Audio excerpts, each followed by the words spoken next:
Hi, Alan here, and welcome to my still new Glacier Peak fifth wheel. This is early January 2018. I'm with RVAcrossAmerica.net, and this video and this post, if you haven't seen the post, you'll see a link in the upper right-hand corner, a little button. You can click on that. It'll bring you over to the full post where you'll get some more backstory, you'll get some more details and information. But this post and video are all about surviving, thriving, and preparing, not necessarily in that order, for winter in the mountains in extreme cold. Now, as I'm recording this video, it's convenient that the East Coast is in probably the deepest freeze I've ever seen. I'm in Idaho right now. I'm a ski instructor in the winter. I've been hopefully delivering some great lessons for folks, but we're having a nearly snowless winter. And every day on the mountain seems lately to be in the low to mid 40s, so it's warm up on the hills. That said, in town here we have a lot of mornings where the inversion causes temperatures to get to zero, and we had a morning where the temperature dropped to minus 16 Fahrenheit.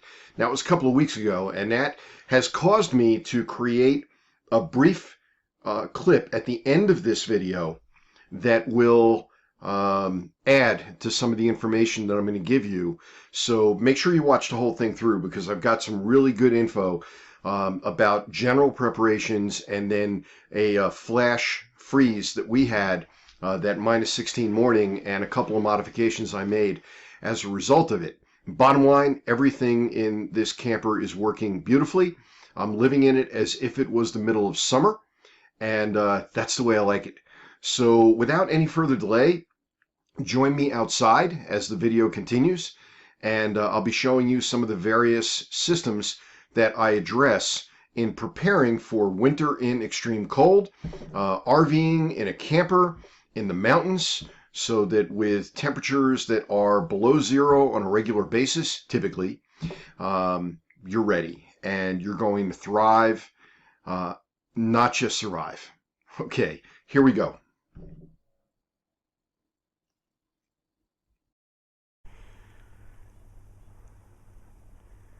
Spending winter in the northern Rockies, where temperatures will drop to minus 20 or even lower at times during the winter, takes a special breed of hardy, or maybe a special breed of stupid. I'm not sure which.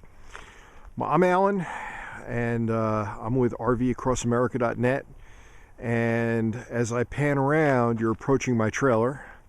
It's a new trailer. It's my second trailer that I've been full-timing in now for over 6 years, and in order to do that successfully, I'm going to talk about several things that you can do that go beyond just selecting the right trailer. I mean, that's something that I've got other posts about, but I want to talk with you about, well, what can we do to be prepared for winter and to have a good experience. Temperatures in the next few days are anticipated by early morning to be below zero. Possibly as cold as minus 10. This is an area, McCall, Idaho, where minus 20 or even lower is not unusual on a few mornings in the winter, maybe even more than a few mornings. So we're going to look at several systems. You'll notice from my shot here on the side of my fifth wheel, first of all, notice that I have it set up. There was thought before I even parked for the winter that the refrigerator, which is kind of zeroing in on it right here, you've got the lower vent and the upper vent, that's in the slide out, that's on the southern side of the camper. By putting it on the south side of the camper, whatever sun we do get during the day, and right now we're at a pretty sunny late afternoon, it's going to act to heat up that compartment. But we're going to talk about a couple of things related to the refrigerator. We're going to talk about the sewer system. We're going to talk about the fresh water system. We're going to talk about propane a little bit. And you'll notice one of the biggest, most obvious things here is that there's a big skirt that surrounds my unit. That skirt actually acts to trap heat underneath. It does not breathe. I'm sure if I walked into the spare room, which is this front area here, it would actually be relatively mild, even though, like I say, it's about 18 degrees out right now. You'll notice also that there is snow up on the roof.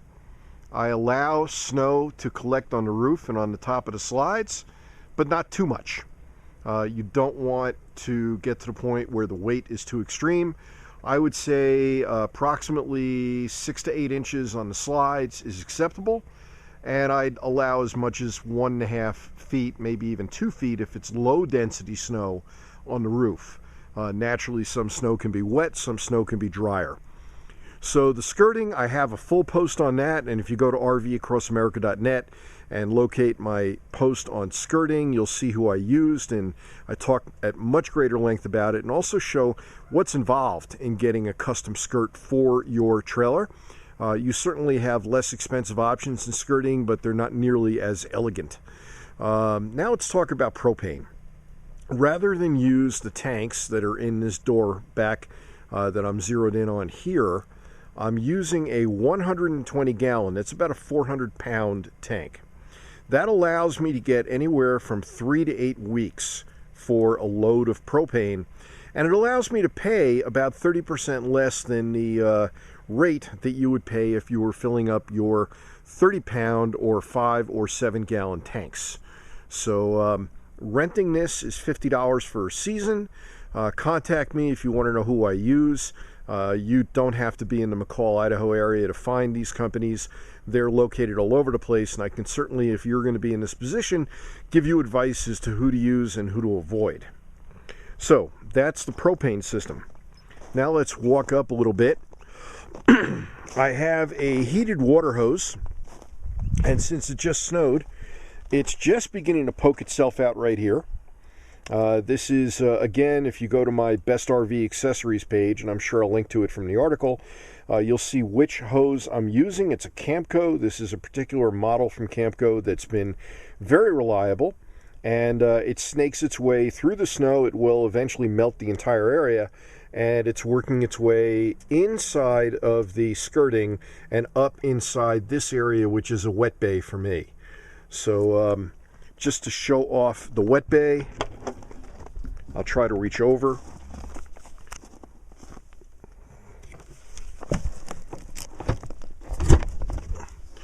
So there you have the hose coming up and in. This RV has a heated compartment there, which is a particularly good design to have. And I'm using a right angle attachment there to make it easier for the hose to go in without really stressing the hose. And again, if you go to my Best RV Accessories page, that's where you're going to see a lot of these things. Okay, next we're going to talk about your RV refrigerator. Now this applies to the propane/electric refrigerators that are found in most campers, whether it's a fifth wheel or a travel trailer or a motorhome. Not applying to the residential style. If you have a propane-based camper, propane electric, you're going to find that there are 2 sets of vents on one side of your camper. And I've got mine on the south side. I may have mentioned that before. And that gives me a little bit of heat and a little bit of daylight that the sun can work on this, because the ammonia mixture that's inside there will gel. Now these vents, it's important for them to remain open and unobstructed. That allows air to enter below and rise and exit above. Now we're going to talk about a possible exception to that, but there is some risk to the possible exception. So stay tuned for what I explain. What I'm going to do is remove the cover. The cover is normally locked by having this horizontal.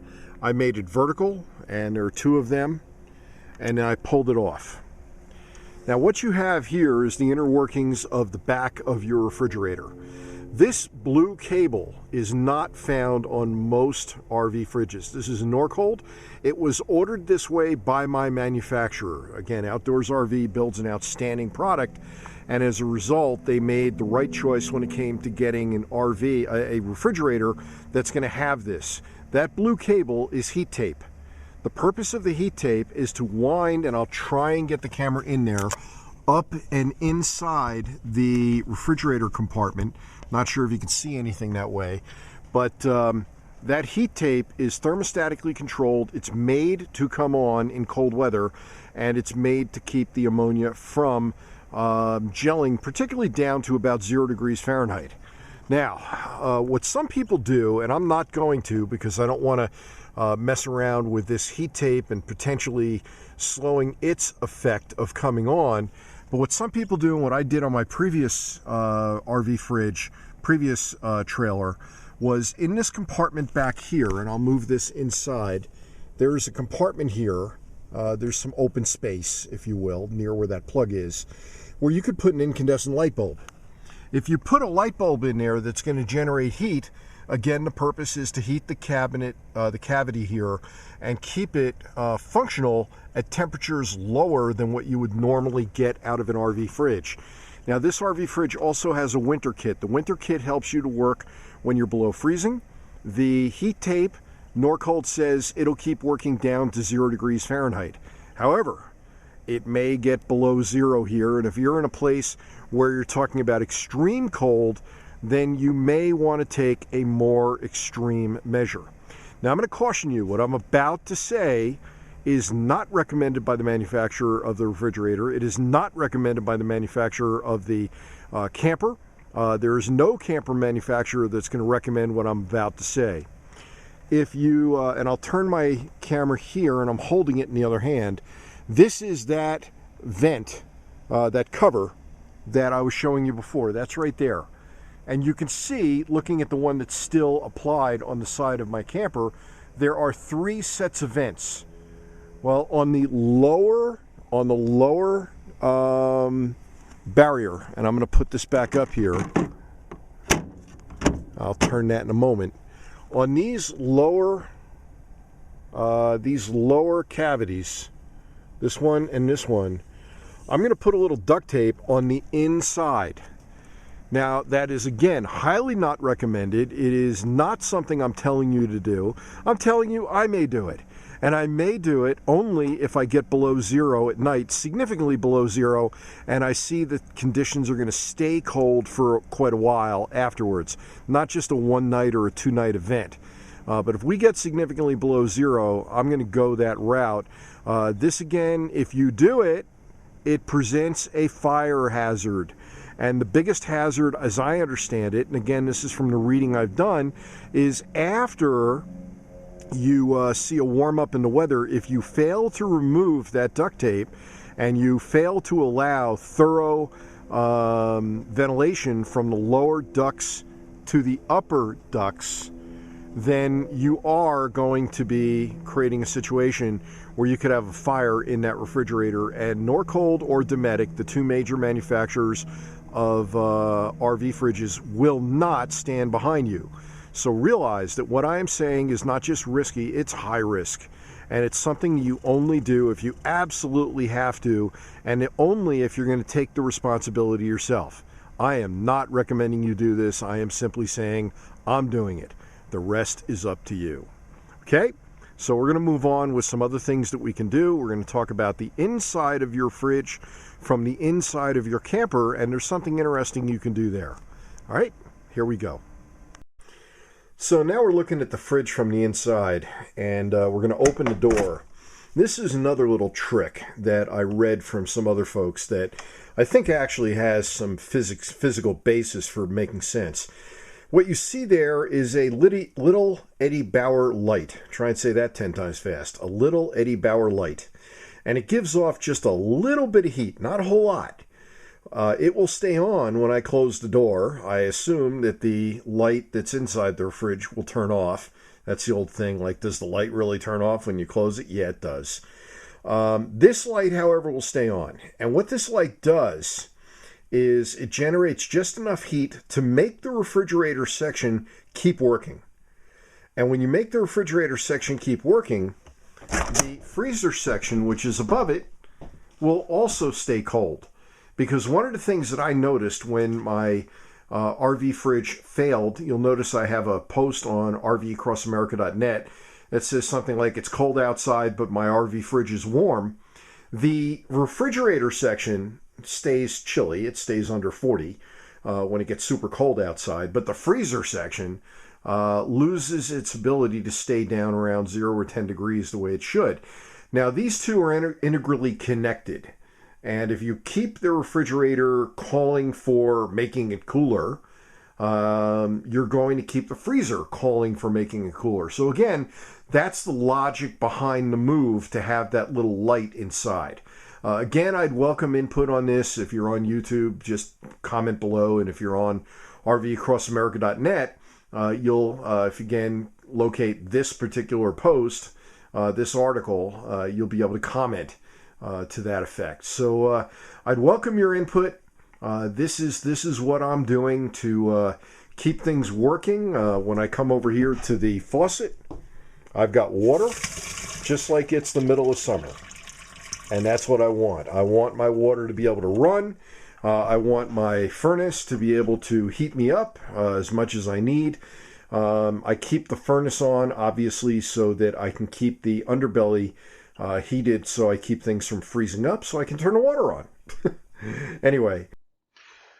By the way, I still promise you there is a video coming and a walkthrough of the interior of my camper in the very near future, as soon as I have an opportunity to make that happen. Now, that said, this video as the initial clip, this clip and the initial clip are being made on January 4. The outdoor clips were made a couple of weeks ago before that minus 16 degree Fahrenheit morning. Frankly, the Weather Service had called for -1, and I didn't have my guard up, and it dropped to minus 16, and boy, that was all it took. What happened was, a couple of days later, my refrigerator failed. So I was right back where I was with my Crossroads Seville, with a refrigerator that was warm while it was freezing cold outside. What happened? The ammonia gelled or crystallized in the back of the fridge. These are absorption gas refrigerators. These are not compressor refrigerators. Norcold and Dometic make refrigerators that I believe should be used in RVs because they know what they're going into. They're going into a rolling earthquake. I'm not a great fan of residential fridges. Not to mention they don't run on propane, the residential fridges, so you always have to supply them with 110. Now, the Norcold and the Dometics are very cold temperature sensitive. As you saw earlier in the video, this particular Norcold is equipped with a heat tape that goes up along the coils. It's well engineered. It's got the winter kit. But all that said, it wasn't enough. So when it went down, I took action. I put a light bulb back in the back of the refrigerator compartment where I had talked earlier in this video that I would normally do that, and I decided, you know what, I'm going to have a light bulb back there. It might interfere with the thermostat on the heat tape, but you're going to have to give it a shot because any port in a storm, you got to get that refrigerator working again. The other thing I did, and this was a tech who tipped me off, and 6 years into this whole full-time thing, I'm amazed that it never came up in discussion. Obviously, all winter, I am connected to shore power. I'm connected to 110 volt. So I've been running the refrigerator on electric. These are two-way refrigerators. They can run electric and they can run on propane, which means basically they're using the 12 volt systems and they're using the propane in order to power up the fridge. Well, I already knew that running it on propane is more efficient. That just is the way these things work. But what I didn't know is that running it on propane increases the likelihood that it will not freeze up, that the ammonia mixture will not crystallize or gel, and it will continue to work. So I got lucky. The temperatures got up into the low to mid 30s for a couple of afternoons, warm. And what I did was I flipped the refrigerator over to propane. I put the light in the back, took a couple other minor precautions, and boom, it works. So I feel at this point, I've got the formula. Take the information that you have earlier in this video, get over to my post because I've got some more background information here. There's a button in the upper right hand corner, and that'll link you over to it, rvacrossamerica.net. You probably will find this as the most recent post or something along my top posts in the last 30 days. There's a lot of ways to find this. You could search RV camping in winter. That's another way to do it, and I've got a whole section for that. Bottom line is there are bits and pieces of additional info there. There are links there where you can get some of the things that I talk about in the video that you're going to need in order to have success. So with that said, thank you. We'll talk soon. And Alan signing out from RVAcrossAmerica.net. Take care.